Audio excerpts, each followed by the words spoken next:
First, I just wanted to say thank you so much for inviting us to speak, inviting Left Voice. I'm really happy to be able to participate, and I'm sorry I couldn't join you all in person.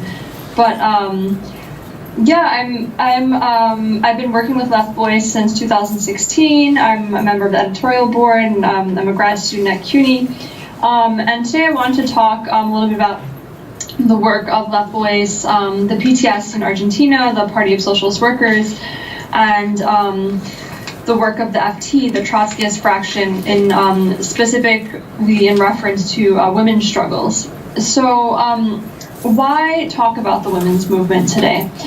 Well, basically, one of the key questions for us as socialists is how do we fight for the unity of the working class while also fighting against the specific oppression of certain groups?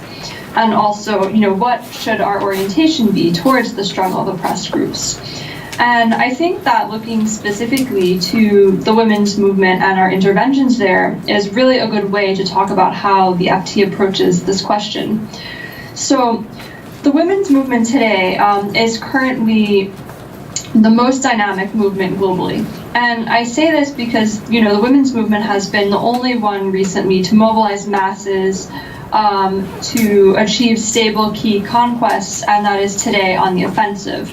So in the past few years, we've seen massive women's mobilizations in Argentina, Ireland, Iceland, Poland, Spain, and the US, among many other places.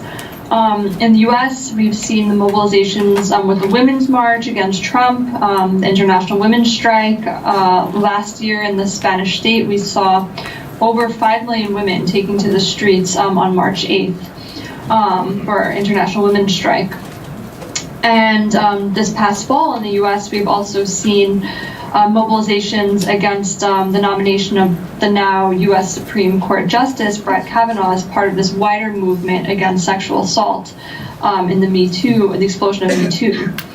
And this past summer, we saw these historic abortion struggles in Ireland and Argentina. So today I want to talk more specifically about that abortion struggle in Argentina and a little bit about the work of our women's socialist group, Pañuelo Rosas, there. So basically in Argentina, abortion has been criminalized since the late 1800s. Rights there are extremely limited. During the military dictatorship in the 70s and 80s, even these limited rights were extremely, extremely restricted, effectively denying abortion to most women. Abortion is punishable by prison in Argentina. There is an estimated 500,000 abortions that occur every year, and unsafe abortions are the leading cause of death for pregnant women in Argentina. So over the past 13 years, there have been 6 bills to legalize abortion that have been presented to the Argentine Congress. And none have even been debated in Congress until this past summer, right? And this is also despite the 8 years that Argentina was governed by a so-called, progressive woman president with Cristina Kirchner.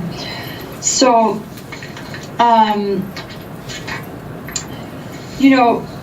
I think that this most recent push is interesting to see. It came in 2018, but really started much earlier in 2015, when there were women's rights groups across Argentina that began mobilizing for, feminist causes, specifically against femicide, which we saw with the group Ni Una Menos, so like Not One Less Woman.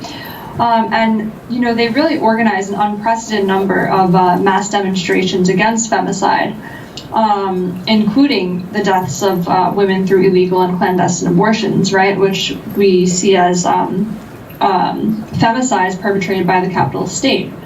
So in June, women in Argentina organized a massive mobilization of over 800,000 people in front of the National Congress in Buenos Aires. And as a result of these mobilizations, the legislation passed in the lower house of Congress in June. Now, in August, it was ultimately shot down by the Senate. But I think that despite the fact that it was beat down by the Senate, I think that the struggle there really provides an important model for organizing for the left globally.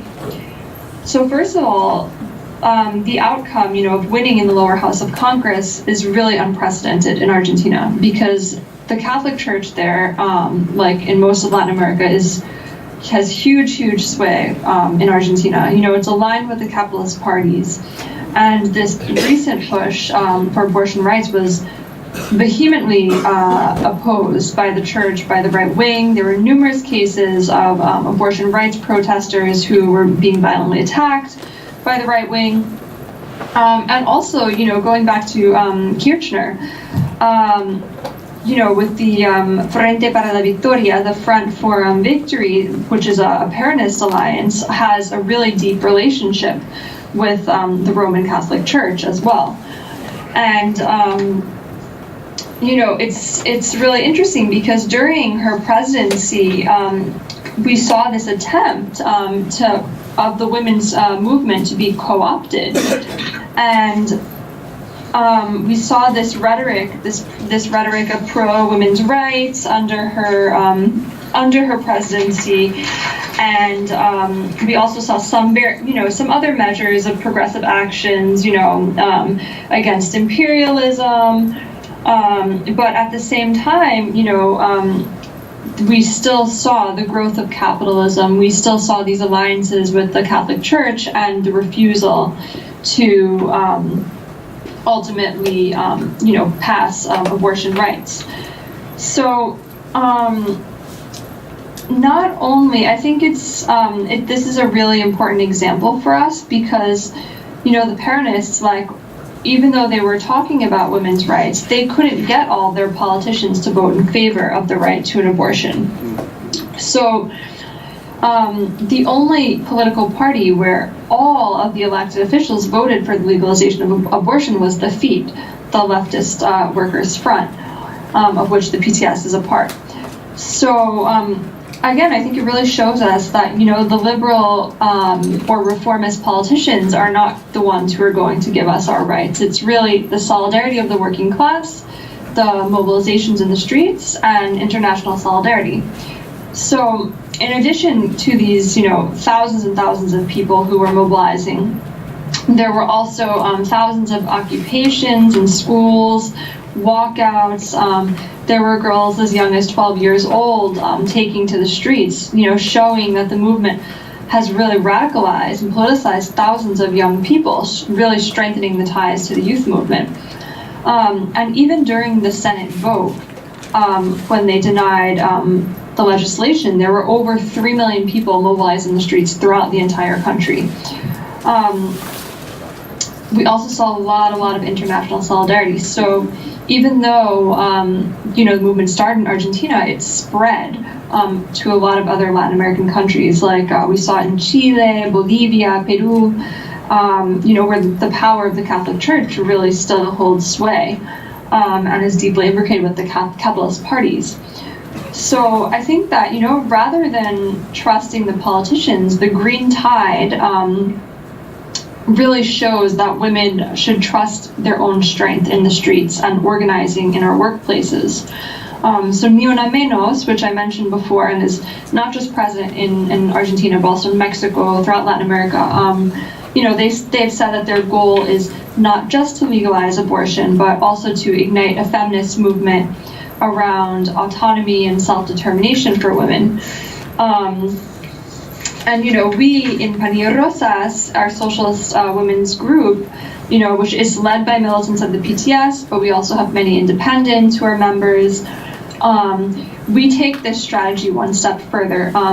We institute work stoppages in women-led industries and integrate the fight for abortion along with the fight against capitalism.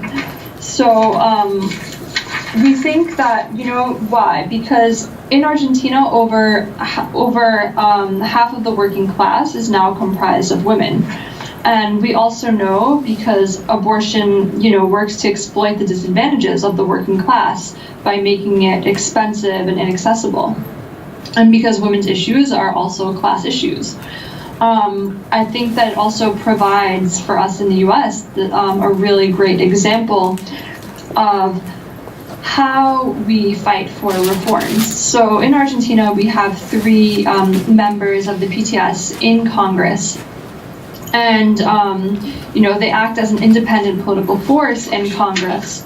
But, it's also really important that, we're fighting for these demands in the streets. The struggle for abortion really happened in the streets, in our workplaces, in the universities.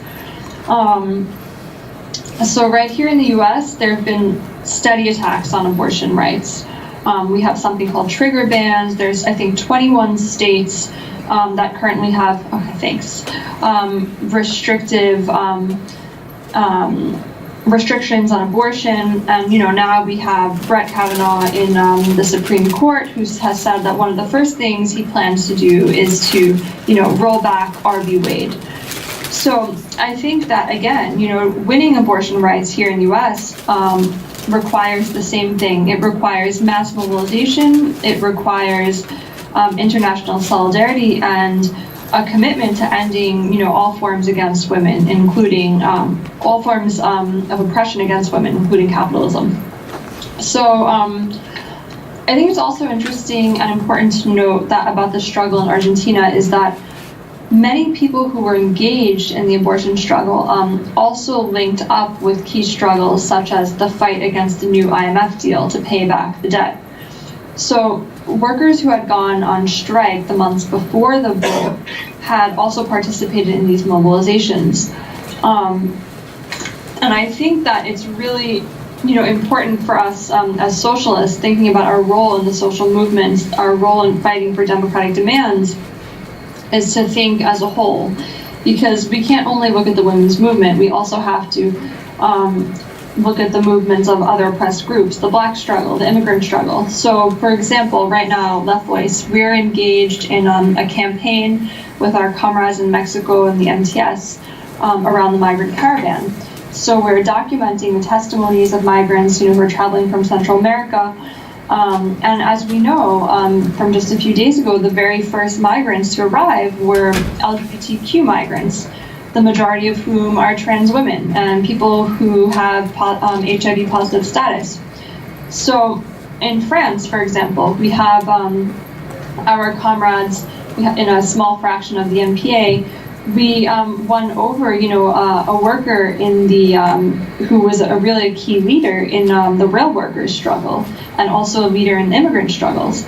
So I think that these are a few examples of work that we're also doing internationally inside of as part of the FT, and working to link up these various struggles.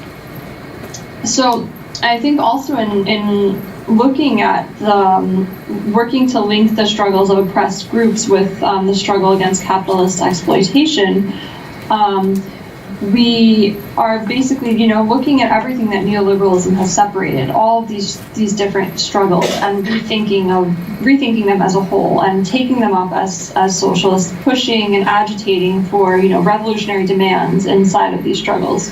I think that most recently in the U.S., a great example is with the mobilizations against Brett Kavanaugh. So in New York City, for example, there were 3 mobilizations organized in 1 week alone. And we participated as Left Voice along with a coalition of leftist feminist groups. And, some of the demands, they started out by singling out Kavanaugh, but didn't at first have a critique of, the reactionary institution of the Supreme Court. Didn't have a call to abolish the FBI. So we had the opportunity as Left Voice, to speak on 2 occasions and to put forth our demands to abolish the Supreme Court, who just a few months prior to this put out the Janus attacking workers to abolish the FBI. And so we really think that by looking at these struggles and our involvement in them, really offers an opportunity for fertilizing a new workers' movement and a new revolutionary Marxism. So, thank you.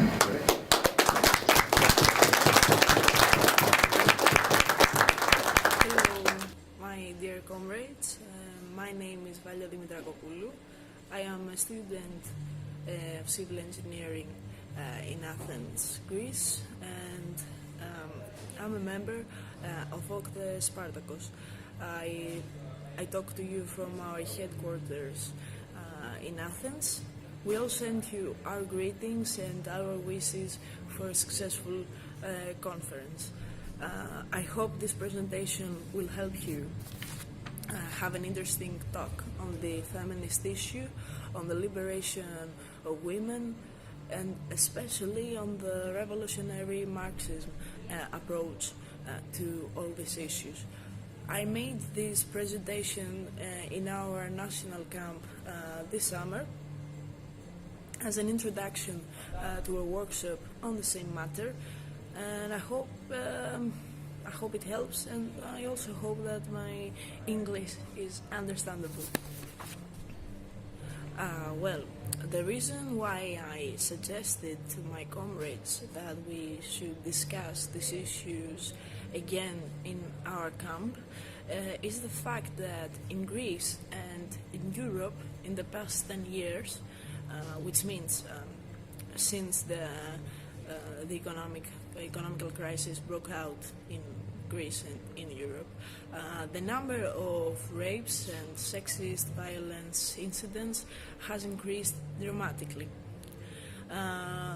There is no need to explain also that unemployment of women has risen up also, and the difference, the variation between men and women's salaries has deepened. So I believe we should examine how these two things are connected. How does the economical crisis affect the women oppression? And what should be the response to all this from the revolutionary Marxists? In order to address this question, I believe that we should make an introduction. Women suffer a double oppression. We live in a capitalist system, and all workers, men and women, are exploited and oppressed. And working women are also exploited in that way. But women suffer another oppression also because we live in a patriarchy society. Capitalism is based on the existence of the oppression of women because capitalism needs the existence of the family as a social structure. First of all, family as we know it is needed by the capitalist production because the working power of workers needs to be reproduced in some way. In simple words, a worker, in order to wake up in the morning and go to their job, need to be fed, need to have their clothes cleaned and so on, or a child, a baby and a child, in order to grow up and become a worker in the capitalist production, need to be taken care of also. And this is the main exploitation of women because this work is almost entirely carried out by women. So the main exploitation of women in this society is economical because women carry out this job, but no one pays them for it. So the surplus value of this job, which society collects, is almost absolute. The exploitation, the economical exploitation of women inside the household is almost absolute. Secondly, capitalism needs this form of family because the individual property, which is a major characteristic of all the class systems, need to be inherited from generation to generation and to be reproduced also. So, as a conclusion to this introduction, I think we all admit that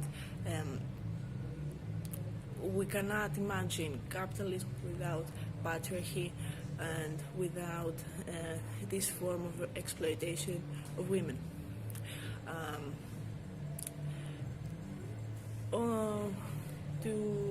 In order to continue, I believe we need to clear out some other points and some definitions. Patriarchy is a system that occurred historically 6,000 or 8,000 years ago.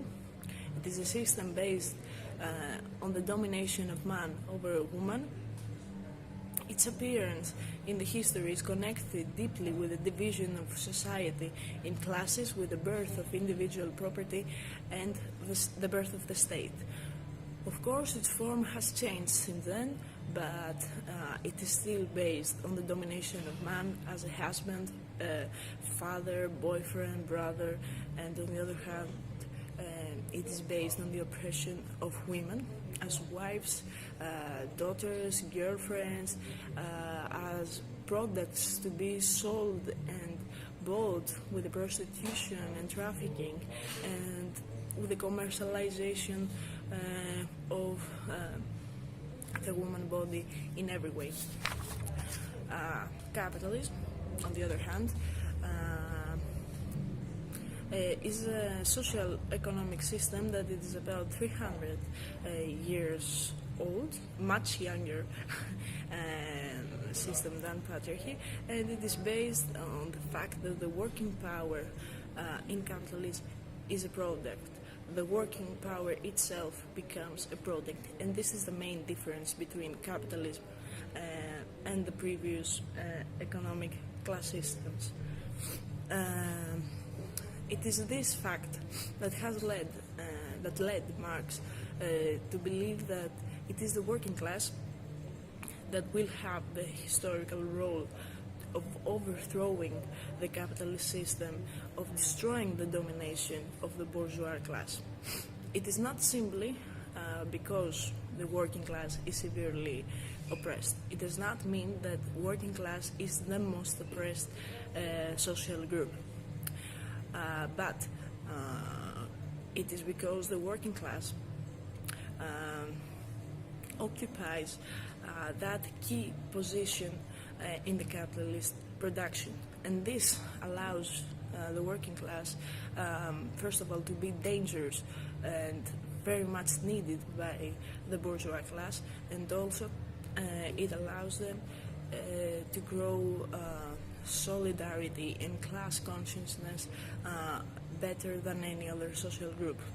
So, in conclusion to this, we need to always remember that the working class is that class that has the ability, when organized, when conscious, to carry out the purpose of socialist revolution, to liberate all people and all social groups from oppression. And this is why our duty is to build worker revolutionary parties, anti-capitalist parties and organizations to organize the working class. And it's our duty to make people aware about the oppression of women and have them fight it with them in a revolutionary direction. So let this be clear: we should work alongside feminist groups, but our duty is to call women into our organizations to become revolutionaries, anti-capitalists. Of course, this is a more complex issue, and it does not end like that, but we need always to remember, no social group can be liberated unless capitalism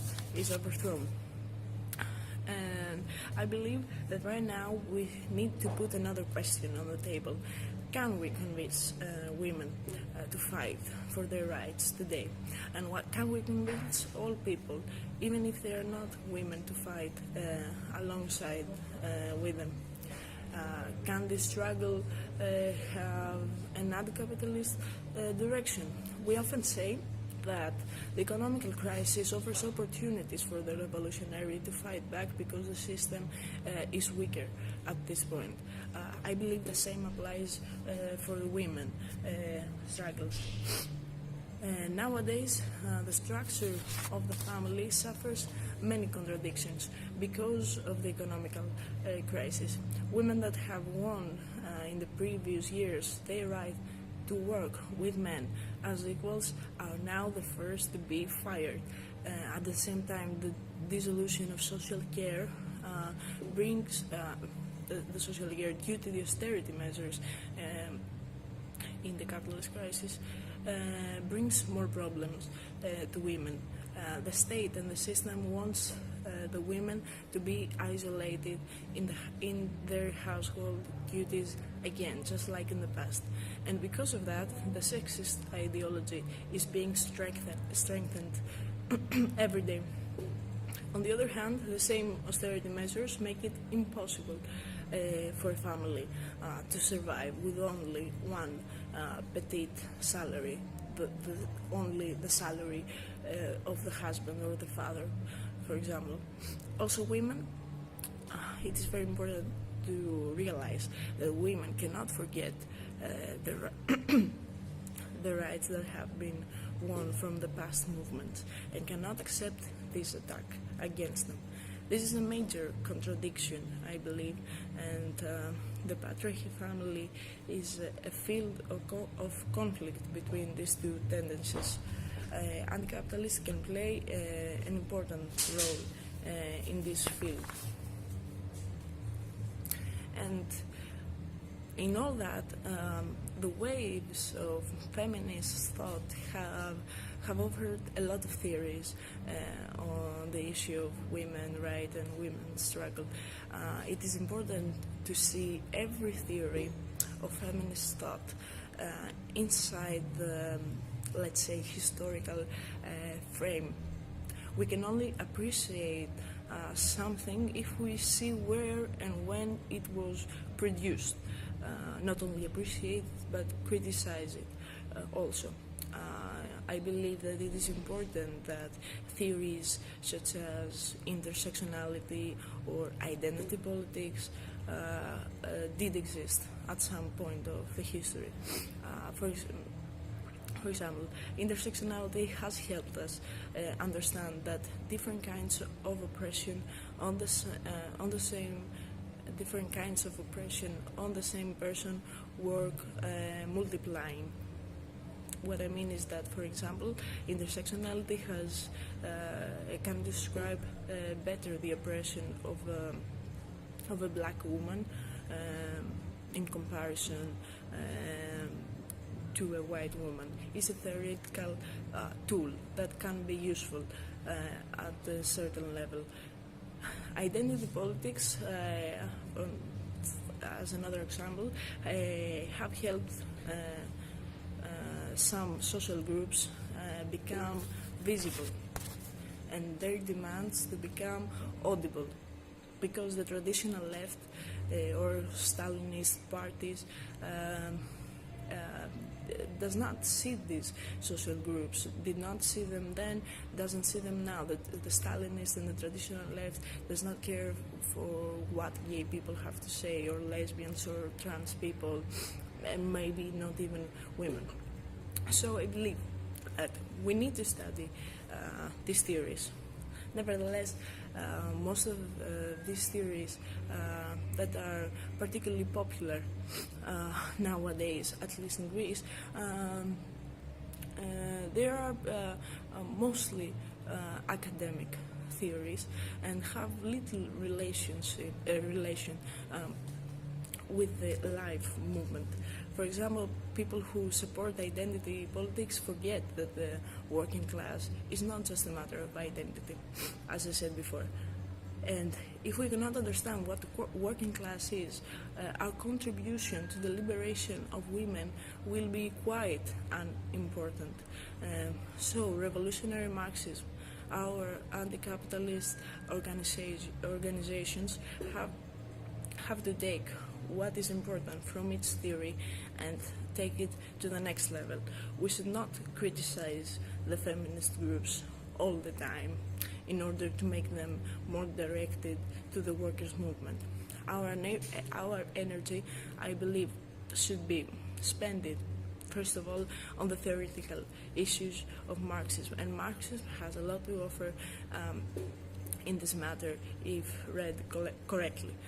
Secondly, our energy should be spent, I think, on how we will make the labor movement and the workers to start to discuss the problems of their women comrades, and how the labor movement will be really appealing to women, because for example, no woman will fight for her salary if her comrades are being sexist At this point, I think my time is wasted, and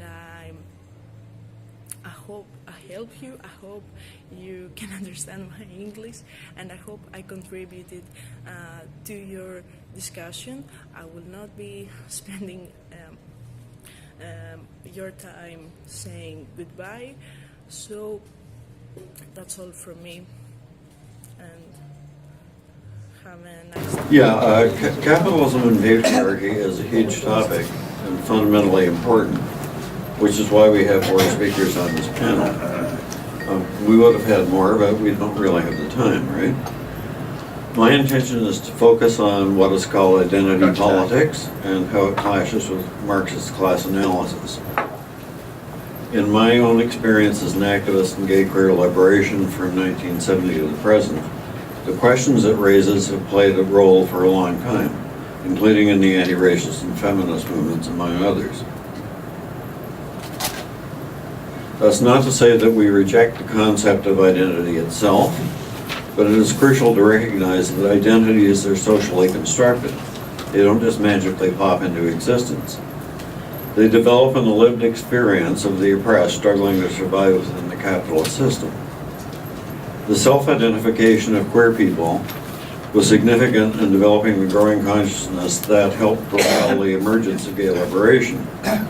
In itself, though, it doesn't lead to an analysis and strategy for liberation from the system, any more than anger against the oppressors by itself does. Modern identity politics has traveled a long way from the original concept, but we don't need to examine that history at this point. Our issue as revolutionary socialists is to understand how the present ideas and practice of this type of politics undermines genuine solidarity in social struggles, and thus strengthens the grip of the ruling class. Some striking examples of this are found in Asa Hader's book, Mistaken Identity, Race and Class in the Age of Trump. In 2014, at the University of California, where Hader was teaching, the administration wanted to raise tuition fees by 27%. Students occupied an administration building in a protest that had energy and wide support. The first sign that things were going wrong was that the decision that the occupation could not be called an occupation, because that wording would be a celebration of the genocide of indigenous people. Quote, there's a quote from Hader, a debate that should probably be debated at a semiotics seminar took up hours at meetings where we could have planned teach-ins and rallies, unquote. After a week, the occupation disintegrated amid accusations of racism against students who had questioned the unelected facilitators of the Occupation General Assembly. Another example of how identity politics can damage real struggles took place when a radical student coalition wanted to address violence against black people. The reaction was, quote, to question whether a group which was not black identified should even be permitted to address the issue, unquote. Permitted by who, we might ask. This reaction reflects the extreme possessiveness often found in identity politics. You know, this is our issue and only we can talk about it. One more example from Hader is his recounting of a debate among British Labour Party luminaries about the miners' strike of 1984-85. One participant, Stuart Hall, argued that it would be impossible to generalize the strike into a wider social issue because the miners were being mobilized, quote, as men within a specific familial and masculine class identity, unquote. In fact, Hall was dead wrong about this. This was demonstrated by the solidarity organized by lesbians and gays support the miners. Quote, such unexpected lines of support have recently been dramatized in the film Pride, 2014, which shows the fundraising efforts of lesbian and gay support the miners, a gesture of solidarity returned by the participation of Welsh miner groups in the 1985 Pride March, and the National Union of Mine Workers' decisive support for a successful Labour Party resolution in favor of LGBT LGBT rights. Actually, Socialist Action presented this film not long ago as part of a Realm film series. If you haven't seen it, you should. It's actually an inspiring movie. This example shows in real life the error of some groups on the left, such as Fight Back, which you may have heard of, that refuse to support autonomous social movements against oppression or serious participation in them, on the basis that they are a diversion from the working class struggle to overturn the system. These people fail to realize that, one, the capitalist ruling class is the common exploiter and oppressor of the working class and these movements, and two, that members of oppressed groups are overwhelmingly working class themselves. Mind you, Fight Back goes consistently on its workerist path by also opposing national liberation movements as a diversion as well, advising Palestinians that they should first seek unity with the Israeli workers rather than fight for their national rights. This is precisely the opposite of the position of Socialist Action. Another thing that they do, and a number of other people on the left do, is use the sometimes obvious idiocies of identity politics as an excuse, to just dismiss the whole thing and walk away from it and just give token support or passive support, leave it at that. What identity politics refuses to recognize is that the cause of oppression is capitalism's repression and exploitation of the vast majority of us as workers. What it also tries to ignore is that all who belong to a particular oppressed group or identity do not share common interests. There are opposed class interests. The Obamas, for example, come from a tiny privileged black minority tied to the ruling class, who could care less about the majority of the overwhelmingly working class black population. This elite's interests are best served by limiting the black struggle to formal civil rights and legal prescriptions, certainly not solidarity with other oppressed sectors.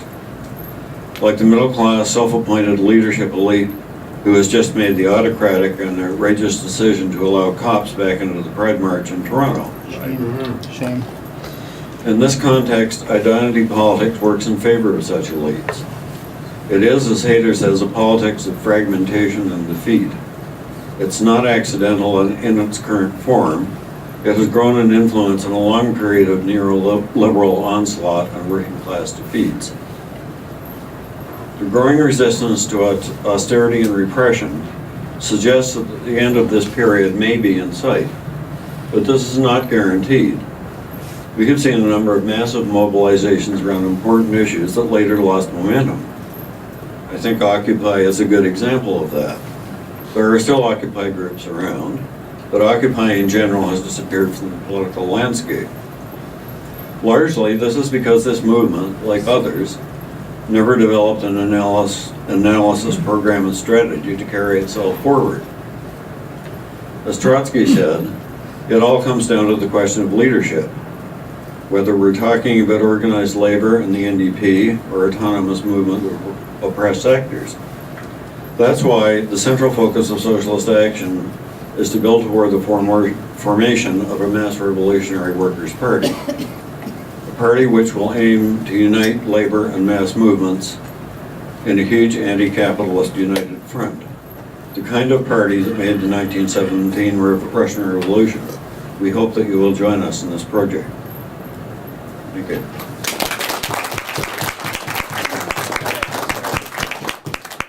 Hey, Lisa. Yes. Okay, great.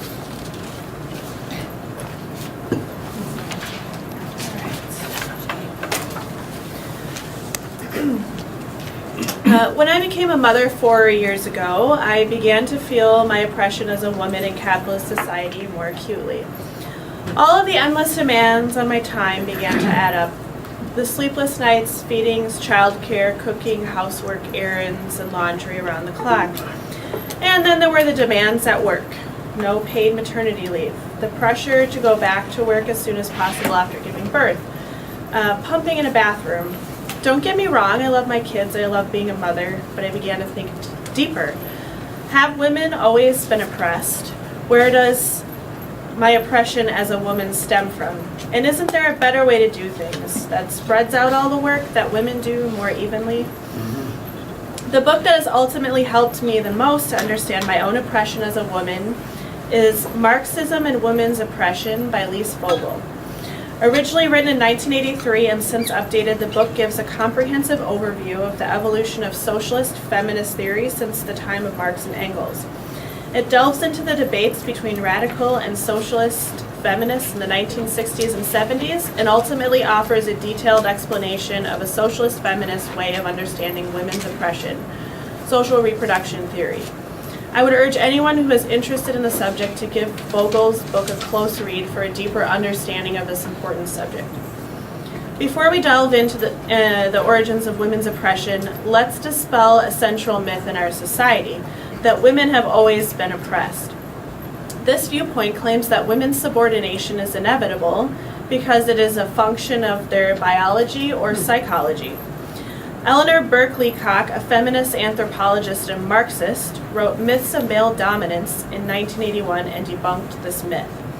Her research showed that male dominance results from the effects of colonization and participation in market relations in societies that were previously egalitarian, from developing inequalities in societies where specialization of labor and production for exchange is undercutting the collective economy, and from data as viewed through a Western lens. At the same time, history shows that women have not always been oppressed. While their childbearing function has always remained the same, women's social status has changed dramatically throughout history. The oppression of women is not rooted in our biology. The origins of women's oppression are economic and social in character, and the development of women's oppression is intertwined with the transition from pre-class to class society.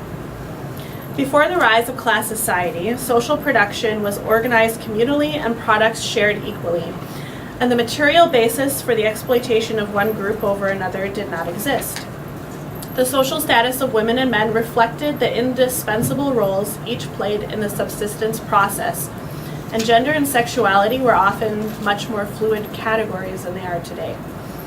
The change in women's status developed along with the growing productivity of human labor based on agriculture, the domestication of animals, the rise of new divisions of labor, the private appropriation of an increasing social surplus, and the development of the possibility for some humans to prosper from the exploitation of the labor of others. There are many different theories about the causes of women's oppression that have been hotly debated by socialist and radical feminists since the 1960s.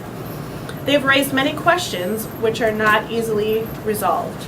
Questions raised include: what is the nature of domestic labor? What is the purpose of the family? What is the meaning of patriarchy, of reproduction?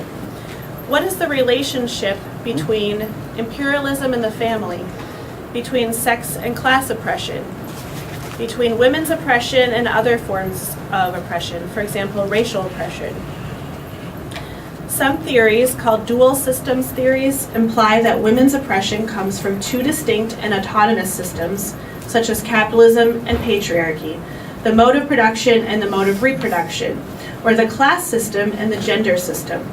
But these theories fail to explain how these systems are related. On the other hand, socialist feminism starts from the assumption that there is a material root to women's oppression and that the family is a major terrain. Marx, Engels, and other early socialist thinkers did write about the so-called women question, but their theories were often inadequate or not fully developed, and they were constrained by the social conventions and male-dominated ways of thinking of their time. At the same time, Engels made an important contribution in Origin of the Family, Private Property, and the State, as he closely examined the way that these three institutions actually co-developed and continue to sustain each other. They are a powerful three-legged stool on which capitalism stands. Social reproduction theory considers two concepts of Marx's works as a point of departure: labor power and the reproduction of labor power. So basically, workers sell their power on the market as a commodity. Labor power is realized when workers produce something with a use value, which may or may not be exchanged. But workers also suffer wear and tear and eventually die. They must renew themselves on both a daily or individual and on a long-term or societal basis. And this is the reproduction of labor power. There are three types of processes that make up the reproduction of labor power in class societies. Daily activities, the maintenance of non-laborers, which includes children, the sick, and the elderly, and biological or generational replacement. It is also important to note that the reproduction of labor power can take place in many locations, such as labor camps or barracks, and through many different processes, such as replacing laborers through slavery or immigration. However, most capitalist societies primarily reproduce labor power through kin-based family units and through biological procreation. These heterosexual family norms are most often institutionalized in class-based societies. They are constantly reinforced and made to seem like they've been around forever, even though, as we have seen, this is not historically the case. Women's special role in the biological reproduction of labor rests on a capitalist contradiction. Capitalists need women to have babies to reproduce the labor pool, but when women give birth, it temporarily decreases their ability to contribute both as direct producers and in daily maintenance activities. Men also have to spend more time maintaining women during this period of time, which means they're less able to spend time producing commodities. This cuts into the capitalist's ability to accumulate even more profits. Although this differential division of labor that surrounds a woman's ability to bear children need only last for a short period of time surrounding her pregnancy, most societies assign these roles a more permanent status through the family structure. Families then become the site for the performance of the daily and generational replacement routines, and are usually legitimized by male domination and backed up by institutionalized structures of female oppression. This also helps explain why heteronormative forms of the family are institutionalized. Non-normative families, such as LGBTQI families, or people who don't fit neatly into binary gender categories, such as trans women, are less likely to be directly engaged in the social reproduction of new workers. Thus, it profits the capitalist system to exclude these people from mainstream society. The family system is the fundamental institution of class society that determines and maintains the specific character of the oppression of women. In the upper classes, women's oppression stems from their role in passing property along to their heirs. In the lower classes, it stems from women's role in the reproduction of labor. Thus, women can experience oppression across all classes, although on different levels. Let's return to the concept of labor for a moment. There are two types of labor in capitalist society: necessary labor and surplus labor. Necessary labor is the labor needed to renew a worker so they can continue to work the next day. And this can take place on an individual or societal scale. For example, cooking food, taking care of children, or preparing for the next day's work. When workers work for their capitalist bosses, part of their work during the day is necessary work, the work they do to earn wages. Workers need wages in order to buy the products of capitalism for their personal consumption and renew their labor. The other part of their work is surplus labor. This is the extra labor they're essentially doing for free, the labor the capitalist bosses appropriate for their own profit. Necessary labor has two parts: the social component, or the part that earns wages, and the domestic component, the unpaid labor in the home. The domestic labor often takes the form of additional labor needed to make commodities purchased by the worker for their consumption at home usable. For example, if you buy food, you have to cook it before you can eat it. It can also include caring for people who are not part of the labor pool, such as childcare or care for the elderly who cannot work. Because of the contradiction of women's role in the reproduction of labor power and the institutionalization of the family structure, men are often primarily responsible for earning the wages, while women become primarily responsible for domestic labor. In capitalist society, the realms of productive and domestic spheres become spatially, temporally, and institutionally isolated from each other. The capitalist bosses are always looking for ways to decrease necessary labor so they can increase their surplus labor and maximize their profits. They can do this in several ways: through longer working hours, speed-ups, or increasing worker productivity. There's also a tendency to decrease domestic labor, for example, by socializing education, or obtaining even more profits through outsourcing tasks such as child care to daycare centers or laundry to laundromats. This also helps explain the drive to privatize education to gain even more profits for the ruling class. It is important to note here that women also play an important role in production and have often worked outside of the home, both in the present and historically. But it is through their role in the reproduction of labor that their oppression arises. Family members who are not working and are maintained by the family wage also help make up a reserve army of labor that capitalists can draw on when they need more workers. In fact, it benefits capitalists to have women as a mobile workforce they can exploit on demand. And women entering the workforce doesn't necessarily mean that a family's circumstances or wages will improve. For example, capitalists can use this as an excuse to pay everyone lower wages if more members of a family are working. And the lower wages have historically gone to women and children. Efforts to organize and expand equality can also reveal the fundamentally exploitative character of capitalism while moving everyone towards a more equal footing. Social struggle, as we all know, is essential, and many things we take for granted today, such as the 8-hour workday or child labor laws, were won through hard struggle by the working class. Despite the family's base for the exploitation and oppression of women, families can also have a protective aspect for the working class.